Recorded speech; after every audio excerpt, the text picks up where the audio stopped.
Jennifer Cardy had been abducted on the 12th of August, 1981. The 9-year-old child disappeared as she rode her bicycle to a friend's house. There's no words that I have that I could tell you what it feels like to have a child missing. When the case was passed to me, it was already 21 years old, which of course presents a lot of challenges. We had in excess of 20 tons of collated material, 187,000 people that we'd spoken to. In a community that had seen so much violence, Jennifer's case still had the capability to shock. We might see a girl on her own someplace and saying, could I, should I, will I? If I had have known who had taken my daughter and killed her, I would have killed them.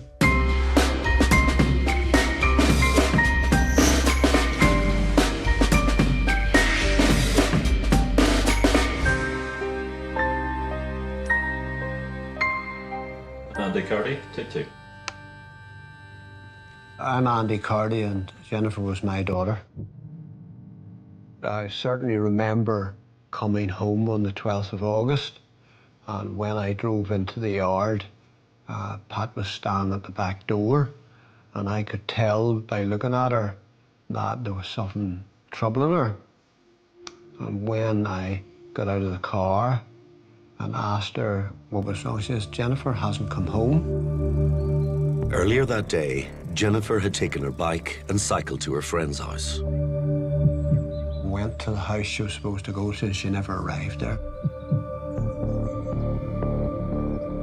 And then we went round other houses and farms that we knew that she knew, and possibly she went to one of them and stayed, and we drew a blank.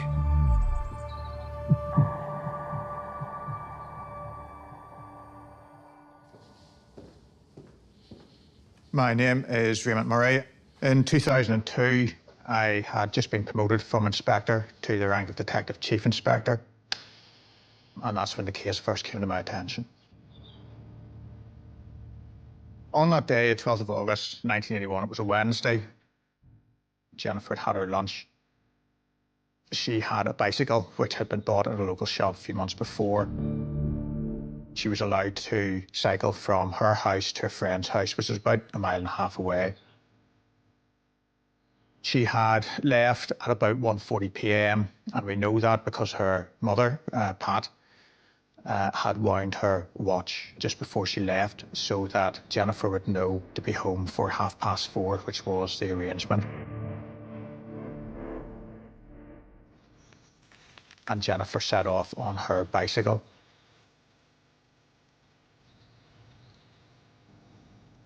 Some neighbours believe that they did spot Jennifer on the bicycle a short time later.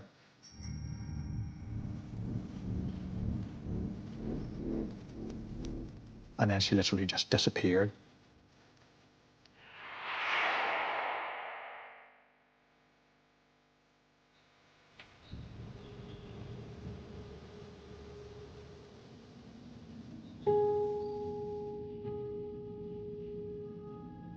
Jennifer had left from the family home in Ballinderry, County Antrim, where she lived with her parents, Andy and Pat, and 3 siblings. She was great. She was like me, really happy all the time. Just a typical wee girl. Loved her friends, loved her family, loved family outings. Everything she did, she sparkled. Like children do. She just really was a lovely child.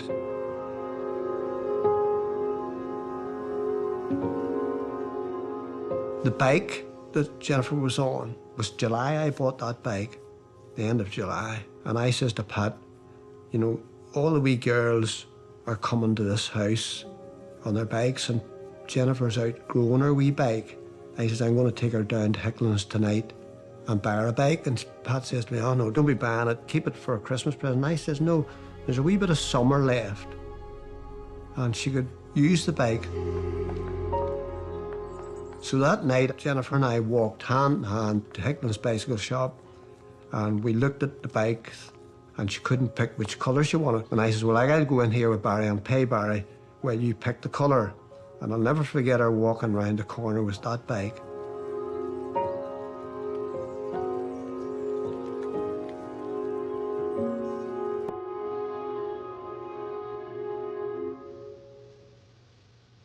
The bike was found that night, very wet night, and it rained very heavy. A friend of mine down the road, he had a very big pickup truck, and he had lights on a bar across the top. He shone the lights over the hedge.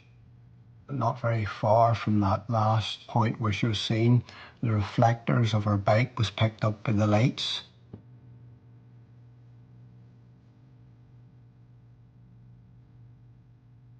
That's the moment it pivoted then from being a missing persons investigation into this was an abduction. That night we didn't get any sleep. What it does to you mentally and what it does to you physically is just beyond any description that I can give you.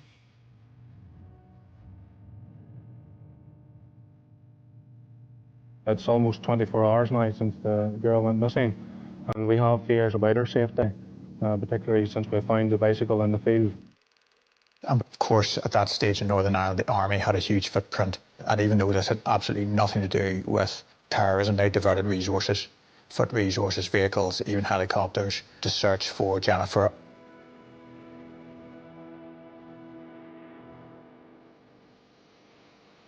This is a document which would have been provided to all senior police commanders, which just says Jennifer Cardy, 9 years, result. Search carried out by police and local residents at 0100 hours on the 13th of August 1981. The girl's bicycle was found in a field about 1 mile from her home. Search continues. My mother lived in Lurgan at the time. She remembered a police car going through her local housing estate with a poster on the back and a loudspeaker asking, "Have you seen Jennifer Cardy?" Robert Giles, take one. My name is Robert Giles. I am a criminologist, author and researcher. The police search initially concentrated within a 5-mile radius of the Cardy household.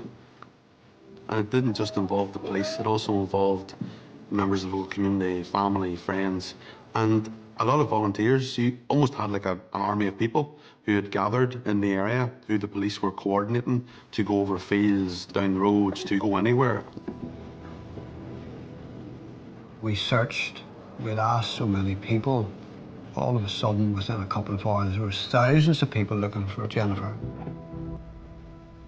All the neighbours, the farmers and whatnot, every minute that they could get, they were out searching.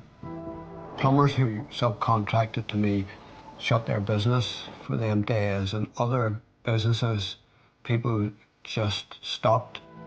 This was a little girl who had been abducted, who was missing, and people wanted to come out and help. They wanted to help the Cardys, they wanted to help find Jennifer.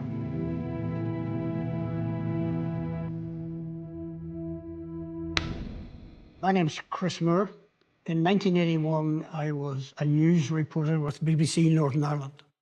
I was dispatched from the news desk to go out to Ballinderry. And I remember it was a very sunny, warm day.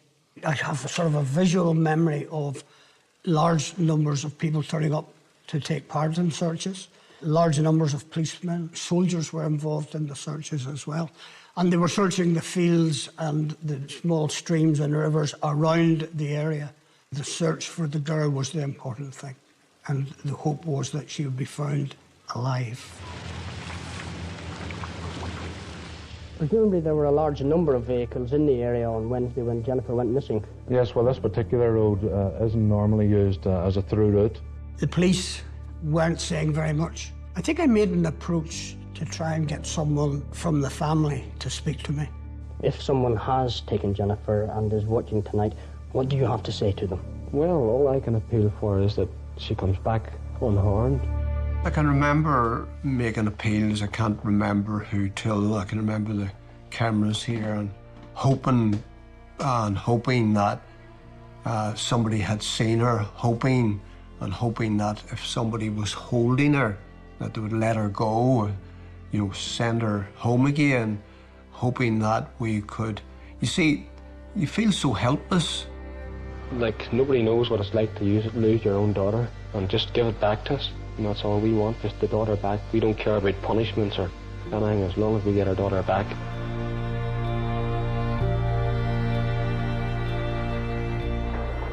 For the family, I think it was extremely difficult, and especially for two people like Pat, who sadly died recently, and for Andy. I don't really think that they wanted to be cast into the media limelight. That was not in their nature. What can you do? All you can do is sit and wait. If somebody offers you an olive branch or offers you a straw, you would grab hold of that straw. You would do anything to get your child back. I'd have to say that we very much appreciate the assistance that we have had from the general public, and in particular the people who are living in and around Achillee and Ballinderry. They have assisted magnificently in the search. Wendy Austin, take one. Well, that summer, 1981, was pretty full on. I was a reporter at that stage. You woke up in the morning, you listened to the news, and you thought to yourself, well, which one of those awful stories am I going to be covering today? I remember all those people sitting with that photograph on a printed sheet on their knees. And I think the community around Lisburn, well, it wasn't just the community around Lisburn. People came from really quite far afield to join in and to look for her. As the days passed and Jennifer Cardy hadn't been safely returned, you had more and more worries that it wasn't going to end well. Every day without news means you've some hope left, but yet every day without news seems to take some hope away. I had not left this house for the 6 days. My brother-in-law called, he says, Andy, I would like you to come down to the police headquarters just to see the extent of this search and see the effort that the police have put into it, and the army and all the armed forces. So I agreed with him to go down, and we met the senior policeman who I already knew, and we talked, and all of a sudden he was called away. A member of the public had contacted the police with a potential lead. On the 18th of August, 1981, 2 men were at a place called McKee's Dam, which was about 18 miles away and was situated off a lay-by on the A1, which was the main road from Belfast out through Lisburn. And they'd gone to assess the area, was it going to be good for shooting ducks? They saw something just beneath the surface of the lake. They saw some bit of clothing. They got concerned that it was Jennifer's body. And they went directly to the local police station at Hillsborough and informed the police. Jennifer Cardy's body was found in a pond beside a lay-by off the main road between Belfast and Dublin.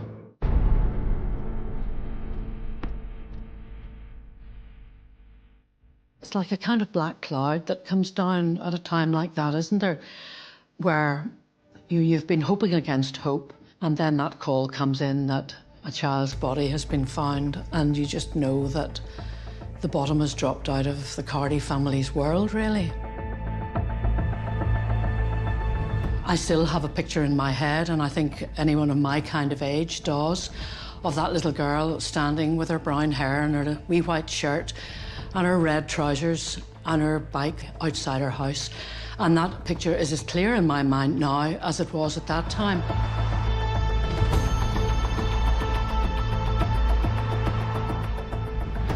Her body was found just behind us here in a small pond. Can you remember if you were travelling I on this road? I was here. A huge investigation by 1981 standards then commenced. So did you notice any other vehicles parked about the road here? And I suppose it shocked the community in ways that we thought we were beyond shock, because no matter what we did to each other, no matter how horrendous the streets were and problems with paramilitarism and terrorism, we didn't do that. And even as an 11-year-old living in Lisburn at that stage, I remember the shockwaves in the community, and I remember my own parents. They were less willing to see you move all that far away from the house. I think it was the end of a period of relative innocence, that something as horrible as that could happen in a country lane in Northern Ireland. I know that sounds ridiculous given what else was going on at that stage, but the troubles were separate from that. This was real kind of country life, if you like.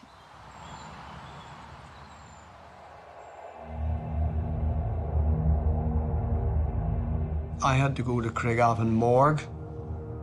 Pat wanted to go with me, but I wouldn't let her go. I said, no, Pat, look, I'll do this. You stay at home with the youngsters.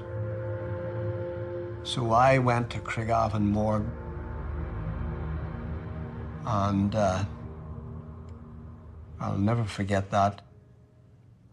When you look at your daughter, who'd been in the water for so many days, and I asked him to open the body bag right down to the bottom so I could see all of her.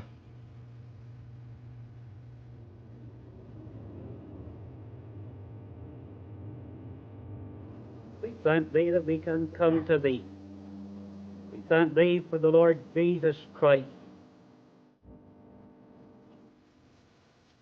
It was a shocking act that for once the entire community could get behind in grief and in sympathy for the family. And in that way, probably united a community that at that time was bitterly divided. The Cardy family are people of a very, very strong faith, and it just sort of shines through everything they do.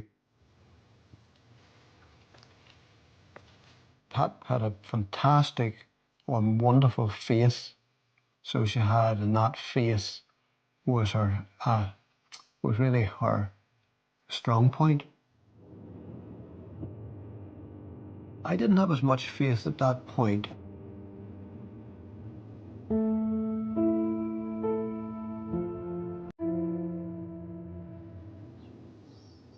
Post-mortem examinations showed Jennifer died by drowning, with evidence also of possible strangulation.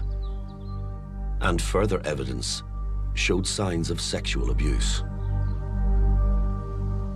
The post-mortem would indicate that Jennifer was the victim of some form of sexual assault by her killer.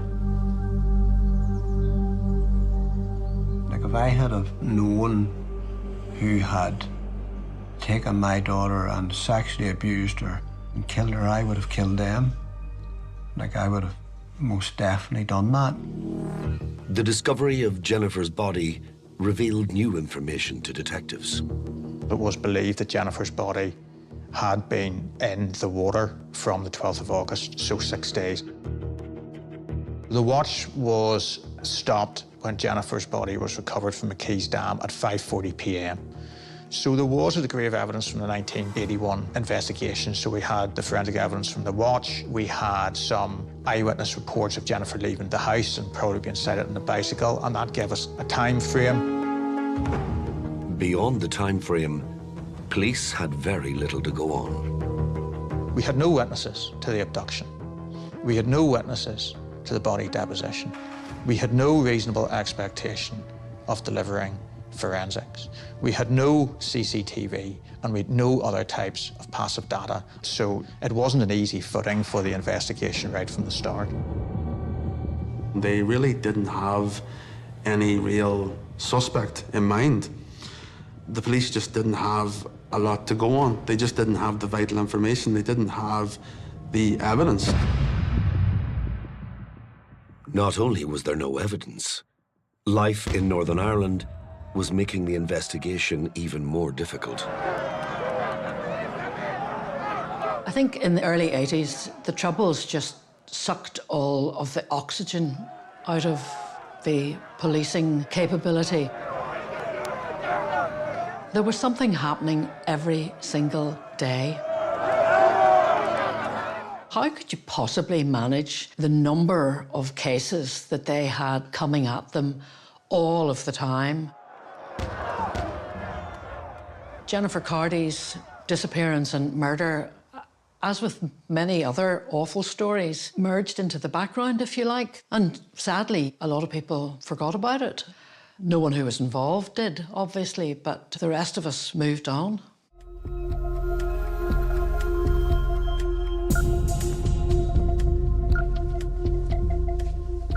My name is Roger Orr. I was a detective inspector with Lothian and Borders Police based at Portobello Police Station in Edinburgh. While in Northern Ireland the search for Jennifer's killer had run cold, around the rest of the UK, a series of similar crimes had left the public in shock. The first case was that of Susan Maxwell from Coldstream on the borders of Scotland. She was last seen near the Coldstream Bridge, which spans the River Tweed. She had been abducted in July of 1982, and her body had been discovered many, many hundreds of miles away in Uttoxeter in Staffordshire. Similarly, in July of 1983, Caroline Hogg, a 5-year-old girl, had been abducted on the promenade beside the beach in Portobello in Edinburgh. Caroline's parents, John and Annette, appealed for help. They want her back. They want her back now. And her body found murdered, dumped in a lay-by near the village of Twycross in Leicestershire. There are so many inquiries which have been concluded, and there are no new lines of inquiry coming in. In 1986, 9-year-old Sarah Harper, who lived in the small village of Morley in Leeds, was abducted on a wet night in March. Her body was found on Saturday on a stretch of the River Trent at Wilford, near Nottingham. All 3 girls had been sexually assaulted before being murdered, just like Jennifer. So 3 very similar abductions, when looked at together, provide a linkage and a reason for investigating them as potentially the work of one killer. Unlike today, when there seems to be such a great reliance on forensic evidence derived from a whole range of sources, video from cameras in the street or in private dwellings or in cars, and none of these things applied. Instead, detectives relied on witness statements, employment records, and door-to-door inquiries.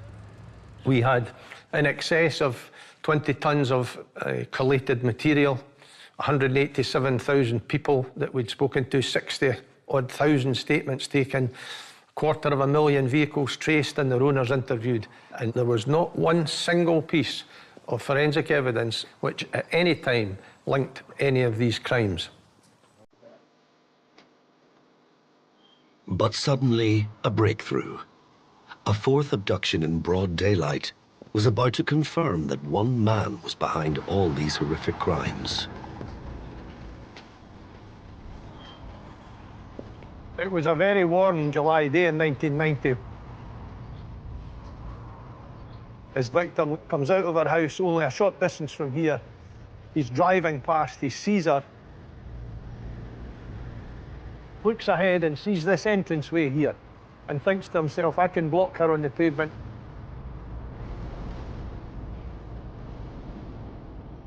There was a man cutting his lawn on the opposite side of the road. Saw the van parked ahead of her. Saw the girl go behind the van and not re-emerge. He rang the police. The police responded, and they were actually talking to the man when the neighbour saw the van coming back the opposite way through the village and said, listen, that's the van, that's it. The police officer steps into the middle of the road here and signals the van to stop, and it does stop. In the back of the van was a girl, stuffed in a sleeping bag with a cushion cover over her head that had a drawstring drawn tight. She was actually very close to dying. Just like Susie, Caroline, and Sarah, this girl had been sexually assaulted. The alarm bells were ringing from minute one, basically. I mean, these things don't happen every other day by any stretch of the imagination. The manner in which the girl had been forcibly abducted in broad daylight, literally snatched, bundled and bound in the back of a van, very seriously tied up, her mouth taped, her hands tied behind her back, cushion covers over her head and placed inside a sleeping bag. This was somebody who had clearly done this before. Robert Black had been unknown. He'd had some juvenile offending way back as young years, but for a long period of time he was completely unknown. He was a Scot, he was based in London, travelled and worked delivering posters for the advertising industry throughout the UK. And he literally used his work vehicle as his home, with mattresses, bedding.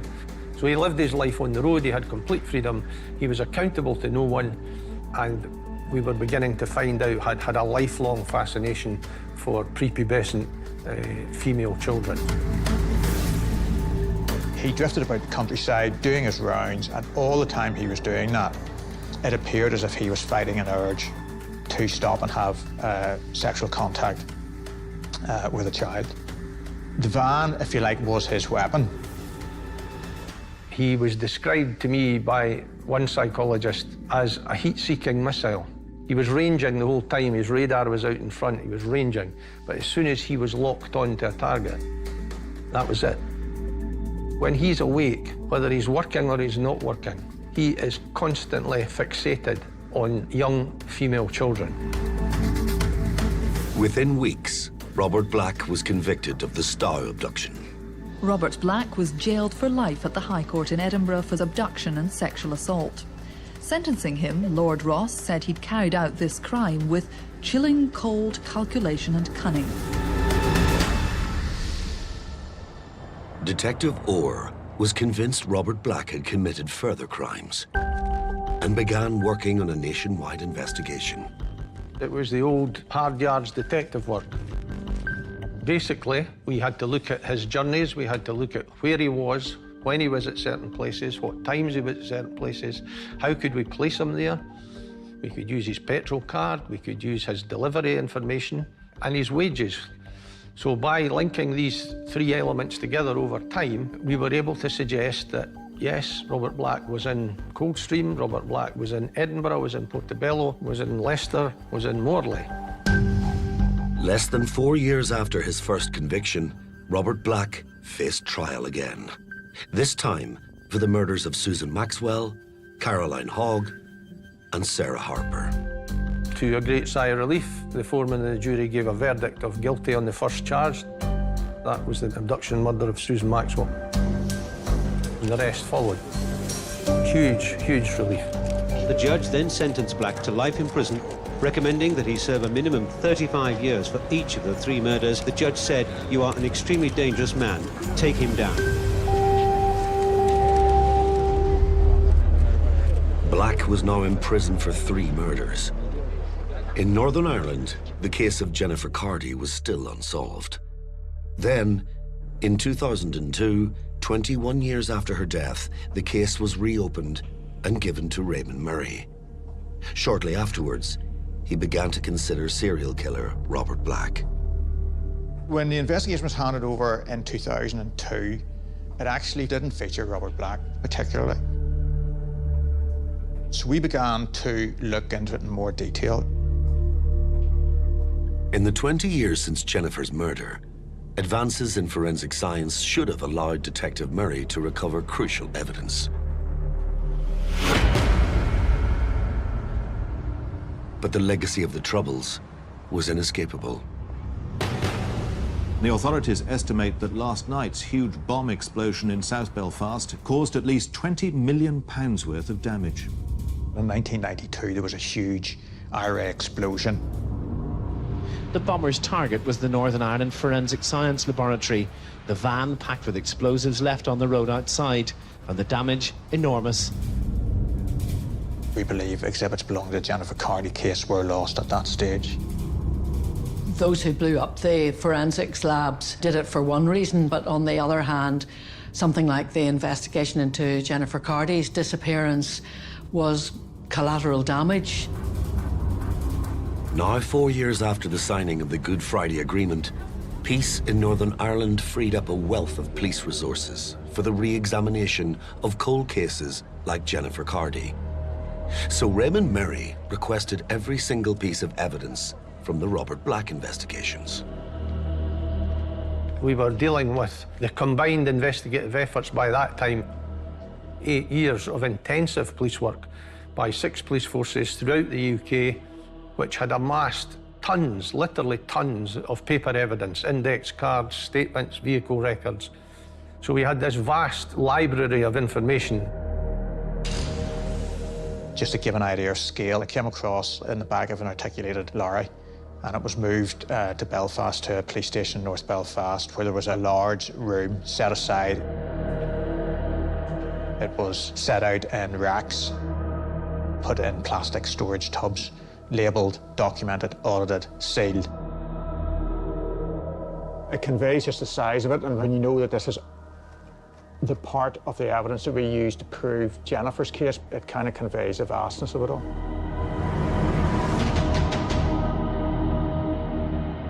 The team opened box after box.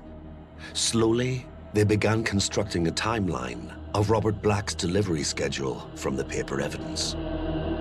The Lothian Borders aspect of the team had seized a number of exhibits from the company for which Robert Black worked for, which was a company called Poster Dispatch Storage.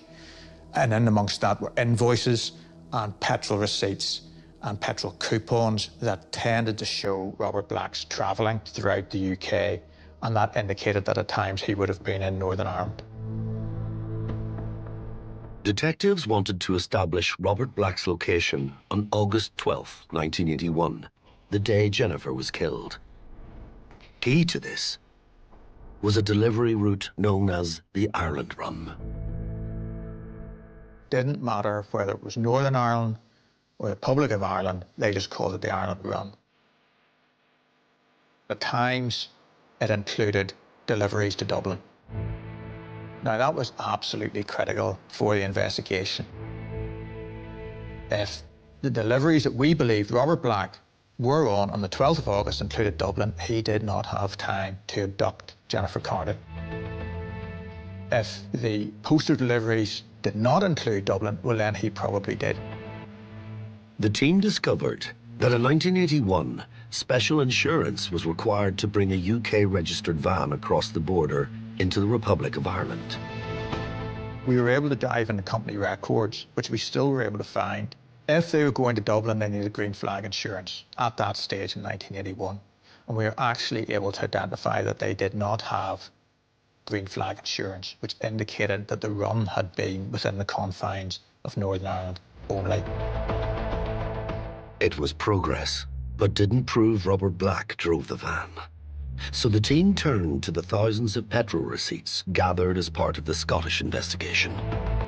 The drivers for PDS each had an individual card. It was their personal card, and when they needed petrol, they could pull into a number of different types of petrol stations, BP, Shell, Mobil, produce the card, and that was how they paid for the petrol, and they had to sign the docket, and they had to put the registration number of the vehicle they were in at that time on the docket. They searched for Robert Black's signature on a Northern Ireland docket. But we didn't have it. Unlike some of the other investigations, Harper Hogg, Maxwell, we had no petrol receipt that put Robert Black in Northern Ireland.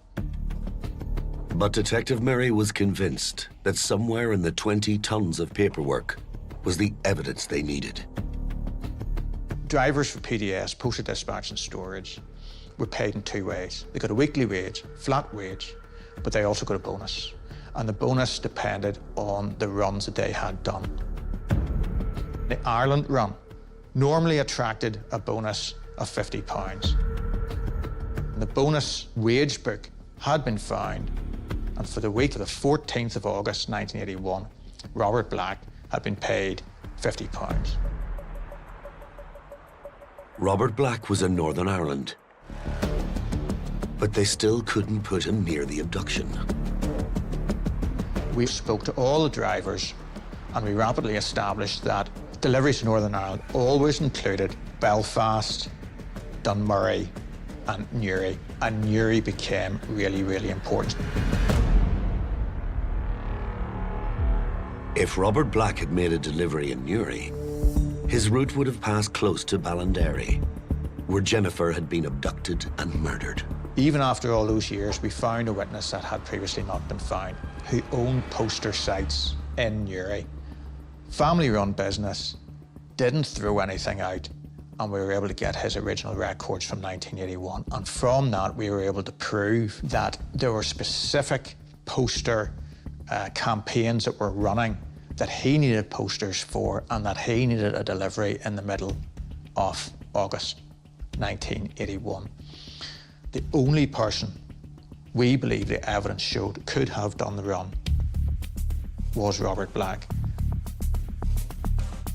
And that is the story of the Cardy investigation. It was about tightening it and tightening it and tightening it by layering on the evidence to build the circumstantial evidence to such a degree that there was no other reasonable explanation other than Robert Black did it. What we believe happened in relation to Jennifer's murder was that Robert Black leaves London on the 11th of August in the Ireland van, makes his way up through England to the docks at Liverpool, boards a Liverpool boat, which was the Ulster Prince, and travels overnight into Northern Ireland, docking at 7 a.m. He then makes deliveries in Belfast, in Dunmurry, and then he goes down the A1, past McKee's Dam to Newry, where he delivers the posters. And he's finished in Newry at about 11:30 a.m. He does not board the boat until 9:15 p.m. that night. He obviously has to be at the docks a short time before, so he's all the afternoon with time on his hands. His MO in England was that if he had time on his hands, he would leave the main roads and he would go and explore the back roads, potentially looking for a child. So we believe that he's come off the main road and he's ended up exploring the ground in and around the Ballinderry area. He then has spotted Jennifer.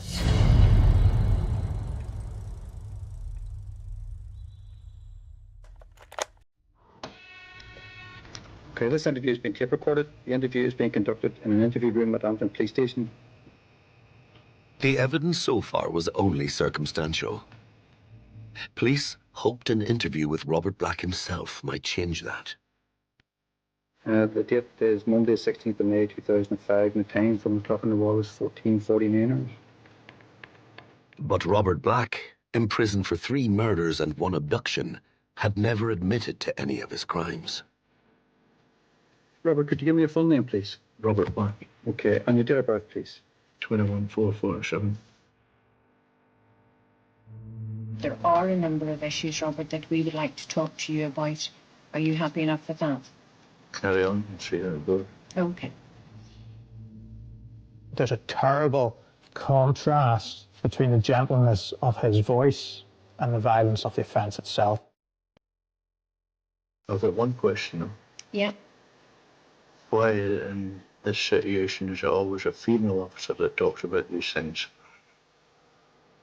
You can almost hear from the quality of his voice how a child might respond to him. He's softly spoken, he's not aggressive, he's not sharp. When I'm being interviewed by a male and a female, it seems when I'm questioned about these matters, it's always a female officer that does the question. He was far from normal. He would sit and engage you and stare at you.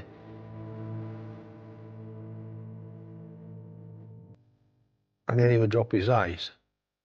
And in those moments, you knew that you were getting as close as you were ever likely to get to him. And they always happened when there was any suggestion of killing, any suggestion of using the word murder. I'm finished talking about that. I've done this before, I'm not doing it again. And that's when he had difficulty, and that was him putting up his defences and passing the emphasis of the difficulty back onto you. It's not easy for me to explain, Robert. Perhaps it would be... No, I'm quite enjoying watching struggle.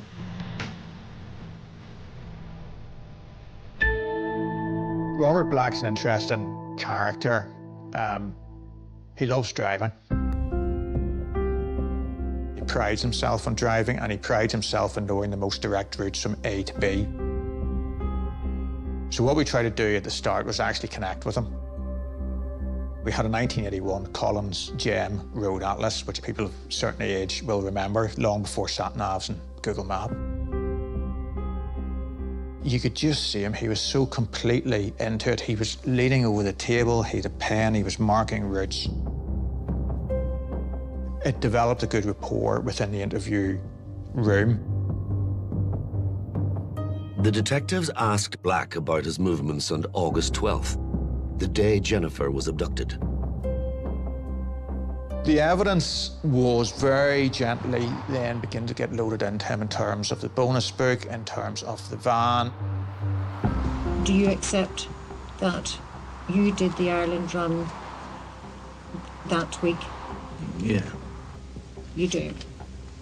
And what we would suggest is that you set off from London, obviously sometime on Tuesday, the 11th of August. So in effect that you would have been in Ireland from the morning of Wednesday, the 12th of August, until that evening. Yeah. Black next described a fantasy he used to have when he was driving. I'd be driving along and see a young girl. I came to a sort of Rubicon moment, and we all knew it, and we all held our breath. I'd go out and talk to her and try to persuade her to get into the van.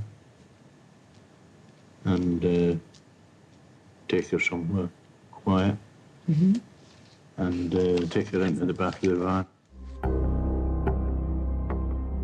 He strangely seemed to be engaged with it.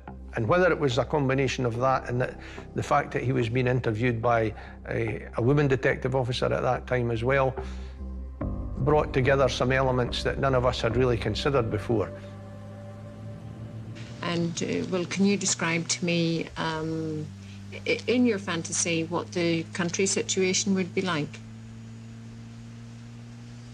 Well, it was just a narrow road. It was going downhill. And way at the bottom of the hill, where the road curved away, there was a house set back from the road a bit. And it was the only house in sight. Mm-hmm.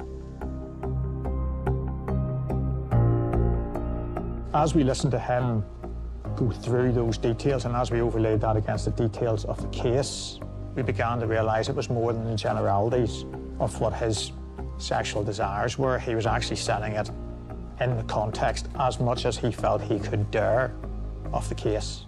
And you could see that probably most starkly we felt in the description of the perfect scenario.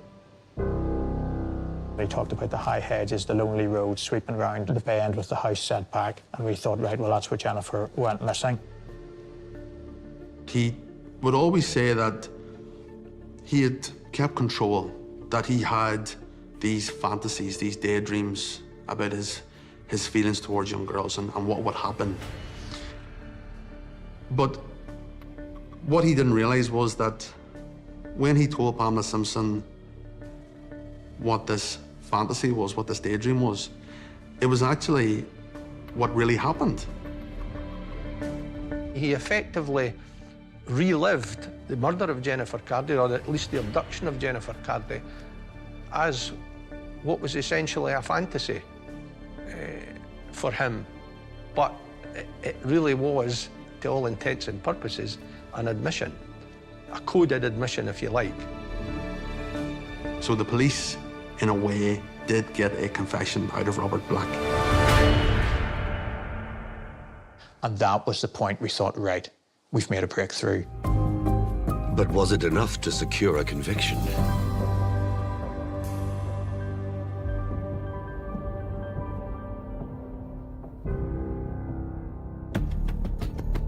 Robert Black was charged for the murder and abduction of Jennifer Cardy. The trial began on September 22nd, 2011. Well, the prosecution have begun their opening statement, Jennifer Cardy's parents, Andy and Patricia, were in court along with her sister. For them, it's likely to be a difficult and challenging few weeks ahead. Where we sat, there was a stairway coming up from the cells below, and each day he walked past me like I could have touched him. And then he went to the end and walked round, and he sat almost in front of me, quite close. So for 6 odd weeks, I had to sit and look at the man who I knew had killed my daughter, the last living person that she had seen. When you look across to the family where they were sitting in the seats, and you realise that for them this has been a journey of 30 years, and this is a jury deciding the facts about what happened to their child. So you realise what's at stake. And then you look across to the other bench and you see ranks of media, and you realise, the wider impact it's going to have outside the family. You know that this is going to be a moment that you're not going to forget in a hurry. Forensics was always going to be the weakest part of the prosecution's case. The 1992 IRA bombing had destroyed most of the material evidence. Jennifer's clothing and other evidence from the case was lost forever, and that's a huge blow. The lack of forensic evidence is, for any case, a real hindrance. Even the forensic evidence that did survive was of little evidential value. Jennifer's clothing had been tape lifted, and from that, 21 hairs were recovered. They were tested for DNA with no results that were useful to the investigation. 3 hairs were actually selected and sent for a specific type of DNA called mitochondrial DNA, which traces the DNA through the female line, but again, didn't generate any useful results for the investigation. The only thing the prosecution could prove was that Robert Black had the opportunity to abduct and murder Jennifer, thanks to her watch. The watch was stopped when Jennifer's body was recovered from McKee's Dam at 5:40 p.m. Similar watches were purchased by the forensic lab. They were immersed in water, and not all of them, but most of them stopped within a very, very short period of time. It was a good indicator that she had probably been put into McKee's Dam in around 5:40 p.m. The time frame suggested Robert Black had almost 4 spare hours before catching the ferry back to England. The case now turned to his previous crimes. It reached a stage, obviously, where I knew that I was going to be called as a witness. I had submitted a 40-odd page report as a professional witness, and it was time for me to speak to that report in the witness box. He's a preferential child molester on one level, but he's an aggressive predatory paedophile on another. I was giving to the public, some of them for the first time, some very intimate details about these previous offences, some quite harrowing evidence, particularly around the incident in Stow and in Robert Black's own personal background. As far back as June 1963, he had a conviction for what was described as lewd behaviour towards a 7-year-old girl. In 1967, there was a similar conviction on a 6-year-old girl. And in 1990, he was convicted of the abduction of another 6-year-old in the Scottish borders. I was very conscious of the fact that what I was saying to the wider public and what I was saying to the jury was also being heard in very minute and very harrowing detail by Jennifer's parents and wider family. We can only imagine how hard it must have been for Jennifer Cardy's parents to sit through this day of horrific evidence. Sitting in close to each other in the public gallery, they heard how Black had been caught red-handed abducting a 6-year-old girl in Scotland some 9 years after Jennifer's death.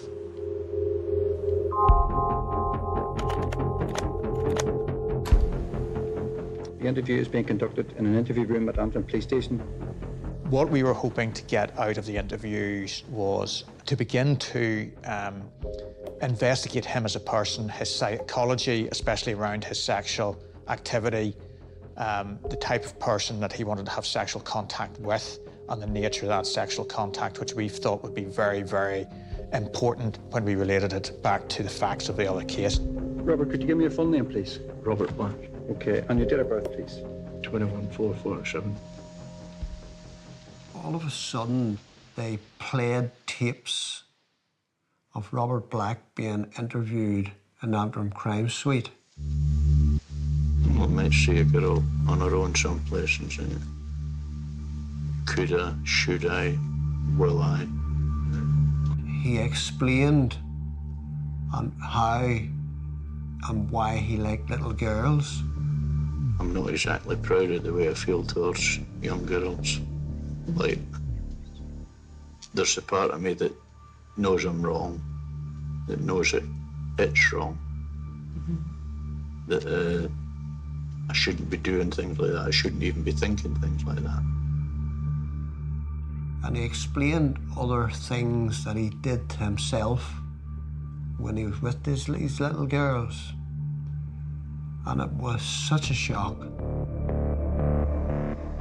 But there's the other part that says, you like it, go on. In my imagination, I could never imagine a man wanting to do what he wanted to do in a little girl. And it was absolutely shocking.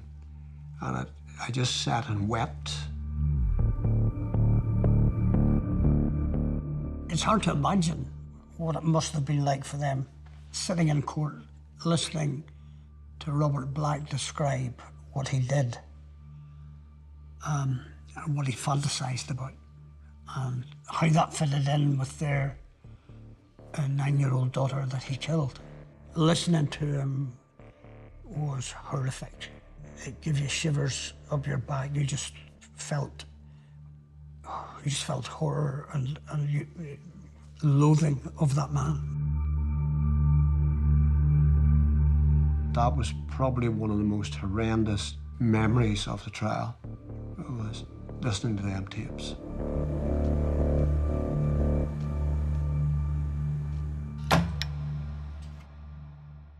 The child killer, Robert Black, who's already serving life in prison for the murders of 3 young girls in the 1980s, has been found guilty of killing a 4th victim. 9-year-old Jennifer Cardy went missing in County Antrim in North. There was just a moment where you think, right, at last the family have got actually what they deserve to get, which is, you know, knowing what happened, somebody convicted, some degree of surety, and not an end to the story, because they will always live it forever, but this bit of it, the criminal justice bit of it, at least has come to some sort of defined end after all that time. At the beginning, when she went missing and then she was found and we buried her, and there was nobody ever caught for her murder, I had revenge in my mind. For the last 6 weeks, we have had to endure and listen to how Robert Black kidnapped and sexually abused and murdered our daughter. We heard things that, in all honesty, was not even in our imagination.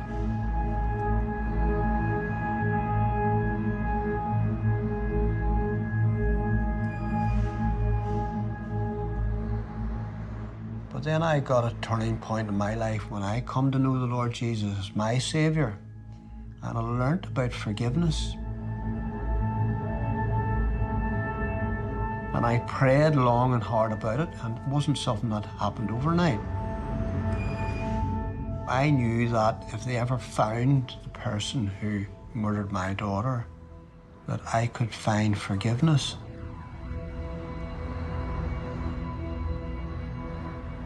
One of the few, I suppose, positive moments that came out of this whole thing was meeting the Cardy family. Having the experience of talking with them, seeing how they live their lives.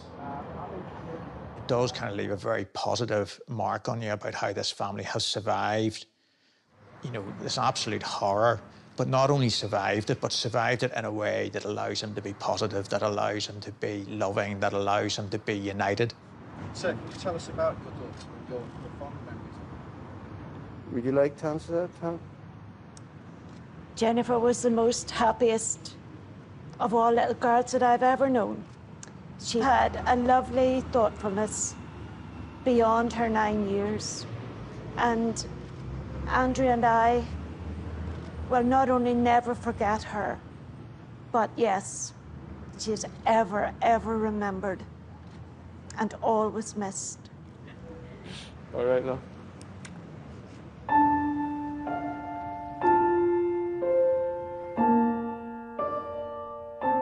After we'd met the press, I went into the court to speak to the clerk of the court to thank her. She says, Andy, I have to tell you something. And she says, I've never sat through anything like that in my life. She says, the first time I've ever seen the prosecution cry. The first time I've ever saw the defense cry. She says, it's the first time I've seen all the jury cry. It's the first time I've seen the police cry. She says, the first time I've ever saw the press cry. And she says, the first time I've ever cried. Such was the atmosphere of that court.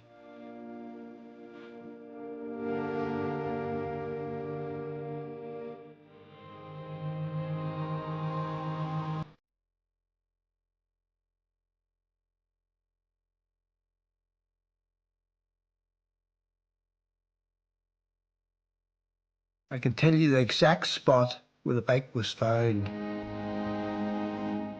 I'm a runner, I was a distance runner. And I can remember the first day I ran past that spot. And the awful, awful feeling, it doesn't bother me now. It was only a place that the bike was found. It was only a place where she was abducted. The one thing that always brought us through it as a family to know that Jennifer was in heaven.